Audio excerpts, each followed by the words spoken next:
নতুন পোশাকে নিজস্বতা আনতে কিংবা শরীর অনুযায়ী ফিটিং করাতে অনেকেই ছুটে যান কাটিং মাস্টারদের কাছে। বিশেষ করে চট্টগ্রামের নিউ মার্কেট এলাকা এদিক থেকে বেশ পরিচিত। এখানে প্রায় ১.৫ শতাধিক দর্জি ২ যুগেরও বেশি সময় ধরে পোশাক কাটিং ও ফিটিংয়ের পেশায় নিয়োজিত। এখানে প্রথম আসছি ৭ সালে।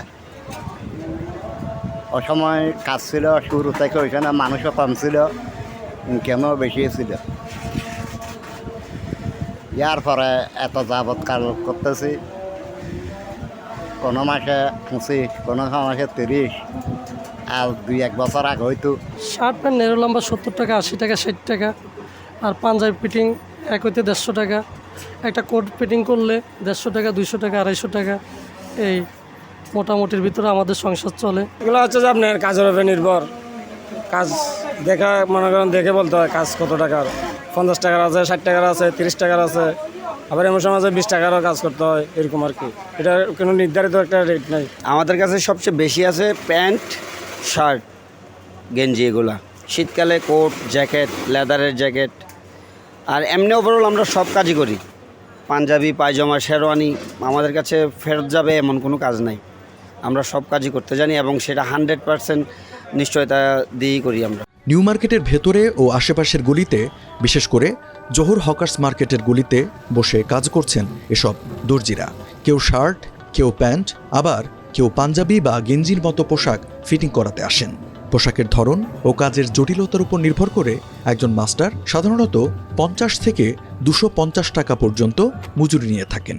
আমরা যে গার্মেন্টস জাতীয় কাপড়গুলো এখান থেকে ক্রয় করি, কিন্তু এগুলো কিন্তু সবসময় ফিটিং থাকে না।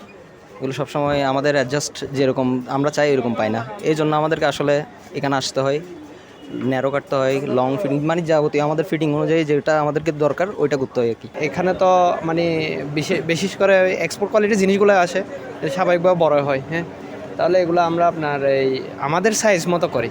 আর সাথে ধরেন আমরা মসজিদে যাই, নামাজ দোয়া পড়ি, তাহলে ওই সময় কতগুলো লম্বা হয়ে যায়, আবার কতগুলো উপরের দিকে উঠে যায়, যেগুলো বিশেষ করে লম্বা হয়ে যায়। এই কাজের মাধ্যমে তারা প্রতি মাসে গড়ে ১৮ থেকে ২০ হাজার টাকা আয় করেন। নিউ মার্কেটে শুধুমাত্র পোশাক ফিটিংয়ের কাজ থেকেই প্রতি মাসে তাদের আয় প্রায় ২৭ লাখ টাকা। তারা গার্মেন্টসে চাকরি করতো, গার্মেন্টস থেকে চাকরি ছাড়ার পর বা চাকরি চলে যাওয়ার পর বা গার্মেন্টস ফ্যাক্টরি বন্ধ হয়ে যাওয়ার পর তারা এখানে আসে আউট ফিটিং কাজটা করে। কেপিটি ১৯-এর আগে যে অর্থনৈতিক পরিস্থিতিটা ছিল, কেপিটি ১৯-এর পর সেটা আস্তে আস্তে থমকে গেছে। আবার আমরা যদি আরেকটা দেখি, বহির্বিশ্বের অর্থনীতির সাথে বাংলাদেশের অর্থনীতির সাথে বা আমাদের ৫ই আগস্টের পরে যে অর্থনীতি, সে অর্থনীতির কর্মকাণ্ডের সাথে কিন্তু দেখা গেছে আমাদের অর্ধেকের চাইতে বেশি ডিফারেন্স হয়ে গেছে ইনকাম। আগে যদি একটা টেলার প্রতিদিন যদি ১,০০০ টাকা ইনকাম করতো, এখন সে ৫০০ টাকা ইনকাম করতে পারতেছেন। একসময় ভালো রোজগার থাকলেও বর্তমানে রেডিমেড পোশাকের জনপ্রিয়তা বৃদ্ধির কারণে এই পেশার চাহিদা কিছুটা কমেছে। অতীতে দর্জিরা গড়ে মাসে ২০ থেকে ৫০ হাজার টাকা আয় করলেও বর্তমানে তাদের আয় হ্রাস পেয়েছে উল্লেখযোগ্য হারে। এখানে কাজ করি আমি ৭ সাল থেকে প্রায় ১০-১৫ বছর, ১৫-১৬ বছরে খাইয়ে কাজ এতদিন টিকা দিল কিছু গ্যাঞ্জামের পরেতে ৫ আগস্টের পরেতে হাত একটু কমে গেছে। আর মানুষের ব্যবসা বাণিজ্য কম চলার কারণে আমাদের ব্যবসা কম চলে। মার্কেট ঠান্ডা, মার্কেট গরম হলে আমাদের কাজগুলো গরম চলে। আমি বুক সোসাইটি মার্কেটে মূলত ৫-৭ বছর হবে, ঠিক আছে। তো এখন মোটামুটি খুব একটা কাজের অবস্থা ভালো না। আগে মোটামুটি ভালো ছিল, এখন বর্তমানে কোনো রকমে চলতেছে আর কি।